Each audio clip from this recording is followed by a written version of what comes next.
Y vamos a empezar con la primera entrevista para contarte un trabajo social muy importante. Yo quiero destacar este trabajo, sobre todo en esta época de pandemia, ¿no?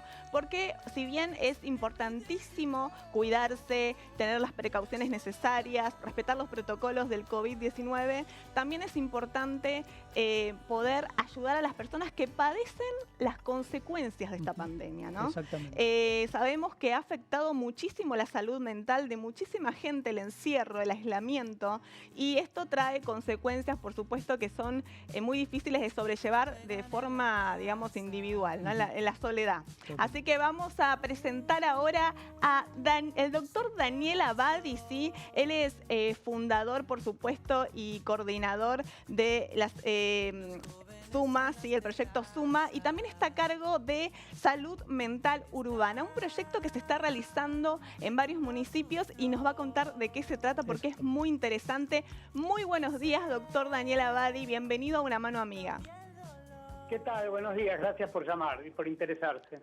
Por supuesto, la verdad que es muy interesante cuando supimos del trabajo que están realizando y la verdad, como estábamos hablando, ¿no? Acá con Jorge, mi compañero, la importancia de la salud mental en esta época que ha traído consecuencias tremendas para muchísima gente, y el trabajo que ustedes comenzaron a hacer, este proyecto, hace poco en Vicente López, que comenzaron por ahí.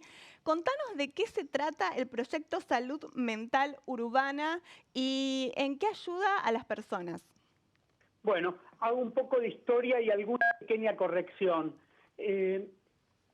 Proyecto Suma es una asociación civil sin fines de lucro que existe hace 11 años en la ciudad de Buenos Aires, en el barrio de Palermo estamos, y que tiene una tarea asistencial, es decir, es un lugar en donde se asisten personas que tienen problemas de salud mental. Tiene una tarea asistencial, tiene una tarea de intervenciones comunitarias en el marco de la cual sucede esto de la intervención que mencionabas, y también docencia e investigación. Cuando comenzó la pandemia y la cuarentena, nos pareció importante, dado que nosotros, como decía, nos dedicamos muy especialmente a trabajar con la comunidad y a trabajar de forma preventiva y en promoción de la salud, nos pareció importante tener en cuenta que seguramente esta experiencia inédita en nuestras vidas podía tener un efecto sobre la salud mental de muchas personas vulnerables y personas que no necesariamente tenían vulnerabilidades, pero que se encontraban frente a esta situación difícil de decodificar, difícil de entender, difícil de vivir, y de alguna manera empezamos a investigar y a pensar modos de acercarnos a la gente y a los vecinos de la ciudad para proponerles algunas recomendaciones, consignas e ideas acerca de cómo cuidar su salud mental en estos tiempos, y al mismo tiempo para favorecer que la salud mental pase a ser un tema de la agenda, digamos, ¿no? De las personas y de las políticas de salud en un momento en el que creemos que, como recién decíamos, la salud mental puede verse afectada. Lo de Vicente López que recién comentabas, Vicente López se sumó a nuestra propuesta, el municipio de Vicente López, como también tenemos la adhesión de la Dirección Nacional de Salud Mental y del gobierno de la ciudad de Buenos Aires. Cuento concretamente cómo es la intervención. En distintos puntos de la ciudad proyectamos placas con proyectores, digamos, placas en paredes de la ciudad con recomendaciones de los cuidados básicos que creemos que las personas pueden tener en este momento para mitigar los efectos psicológicos, no solo de la cuarentena, sino también de la pandemia, la incertidumbre que produce estar conviviendo con esta situación de riesgo, por decirlo de algún modo. Y entonces, realizamos esa proyección y junto con esa proyección la acompañamos con una intervención en redes sociales para la que contamos con un montón de artistas, músicos, actores y actrices muy conocidos y muy importantes que nos ayudaron muchísimo, no solamente porque nos dieron una mirada y una modalidad de enfrentar situaciones así. Los artistas son bastante especialistas en encontrar a veces oxígeno donde no lo hay y en transformar a veces en algo lindo situaciones que a veces son complejas, pero además nos permitió darle mucha visibilidad a todo esto y de hecho fue multiplicándose la cantidad de proyectores, de gente que se fue sumando y se fue prendiendo en esto de proyectar en las paredes las recomendaciones para el cuidado de la salud mental. Así es, doctor Daniel, la verdad que es muy importante el trabajo y me gustaría que, ya que estamos hablando del tema, y es importante informar también, ¿no? Ya hablabas de la incertidumbre, lo que genera la incertidumbre en todos nosotros. La verdad que es difícil lidiar con una situación así, el encierro, el aislamiento, estar lejos de los seres queridos, pero también es importante diferenciar entre la tristeza que nos genera a todos la situación y la depresión, porque estamos hablando de ya una patología, ¿no? ¿Cómo puede la gente que está en la casa darse cuenta que ya digamos, pasó la barrera de la tristeza y está entrando en una patología y necesita de ayuda? Sí, es muy importante lo que me preguntás, aunque no siempre sea tan difícil, tan fácil contestarlo, digamos, ¿no? Pero es cierto que hay una reacción que es normal frente a una situación como la que estamos viviendo, que tiene que ver tanto con la tristeza como a veces con incluso el aburrimiento y la apatía, que son cosas que se confunden con la depresión, pero que no necesariamente lo son. Lo mismo puede haber síntomas depresivos aislados, o en todos probablemente existan algunos síntomas depresivos o síntomas de ansiedad u otro tipo de sintomatología. Yo diría que la cosa se pone patológica cuando es persistente, es de todos los días, es invalidante, no deja espacio para hacer otras cosas, empieza a tener una interferencia muy franca en los vínculos con los otros. Las ayudas cotidianas que a veces nos permiten estar un poco mejor, como una conversación o distraernos con algo, empieza a ser imposible. Empieza a haber lo que llamamos a veces comorbilidades, consumo de alcohol, sobreingesta de alimentos, o justamente lo contrario, no alimentarse bien. El retraimiento empieza a ser llamativo para todo el entorno.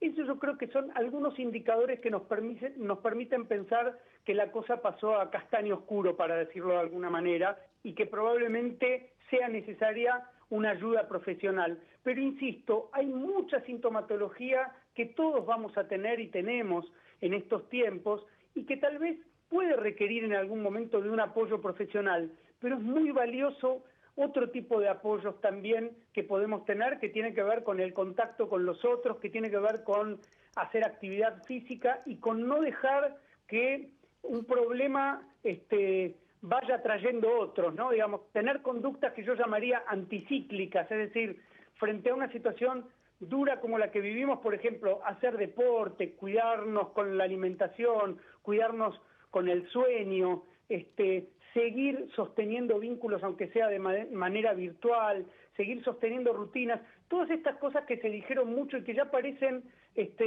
una especie de recitación repetitiva y que ya la gente no escucha, de verdad son muy, muy valiosas y a mucha gente la puede ayudar muchísimo para no tener una evolución desfavorable de estos pequeños síntomas que inevitablemente aparecen.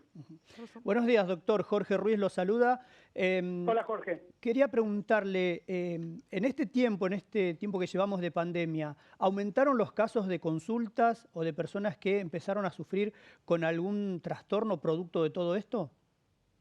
Es muy importante también. A ver, en principio todavía no tenemos una estadística muy confiable, pero tenemos idea de que ciertamente sí aumentaron y aparecieron hay una mayor incidencia de problemas emocionales, ansiedad, síntomas depresivos, y uno bastante preocupante y que hay bastante data respecto de lo cierto que es el aumento de consumo de alcohol. en algunas franjas de edad. Por ejemplo, pareciera que en los adolescentes que tenían un consumo social, en algún momento bajó bastante el consumo, porque tal vez el hábito era el preboliche o la salida o cosas por el estilo, y en ese sentido, en alguna medida, por algún dato que recibí, parece que había bajado, pero en líneas generales es preocupante el aumento del consumo de alcohol. Pero el aumento de las consultas no se ve reflejado todavía del todo por 2 o 3 motivos. Primero, porque la gente no se expone tanto a salir a una consulta. La modalidad de asistencia en estos meses, de asistencia psicológica y psiquiátrica, fue predominantemente por videollamada, y no todo el mundo tiene acceso a la tecnología, gusto por la tecnología, comodidad por ser atendida de esa manera, y al mismo tiempo eso convive con un mayor miedo de dirigirse a un centro asistencial o de salir de la casa, digamos, ¿no? Entonces muchas veces eso debe haber impedido incluso la consulta oportuna. Por lo tanto, no tengo la impresión de que hayan aumentado las consultas, pero sí que aumentó la sintomatología ansiosa y depresiva, digamos, y tal vez mucho más en los últimos tiempos, porque esto empieza a ser largo, y además porque hay pérdidas concretas, ¿no? Digo, desde los duelos de quienes perdieron seres queridos, desde los sustos que tuvieron las personas que se enfermaron o tuvieron familiares enfermos, hasta la pérdida de empleos, de trabajos, de sustento económico, etcétera, ¿no? Recién, doctor, usted lo mencionaba y es algo que en Latinoamérica ya se viene practicando ya hace bastante, que es la atención a través de la virtualidad. Y la pandemia vino un poco a acelerar esto. ¿A ustedes por decirlo así, los tomó esto preparados? ¿Estaban en condiciones de empezar a brindar este tipo de terapias a través de forma virtual?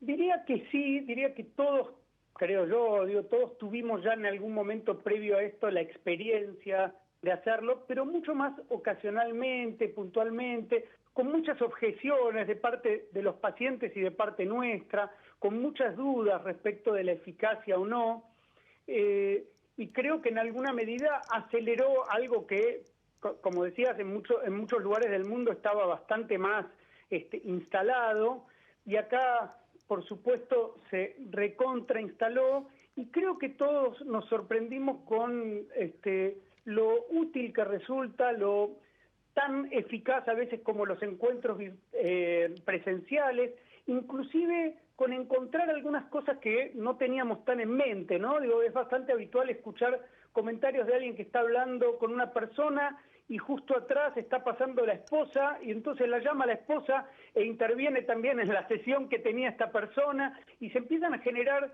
situaciones novedosas que uno podría decir que con la pureza de otrora podría llamarlas contaminaciones, pero en líneas generales para mí se abrió todo un mundo de posibilidades de encuentros diferentes, e incluso, qué sé yo, por ahí reunir a una familia cuando todos viven en lugares muy alejados y poder tener una sesión familiar con varios miembros de la familia que viven en lugares diferentes.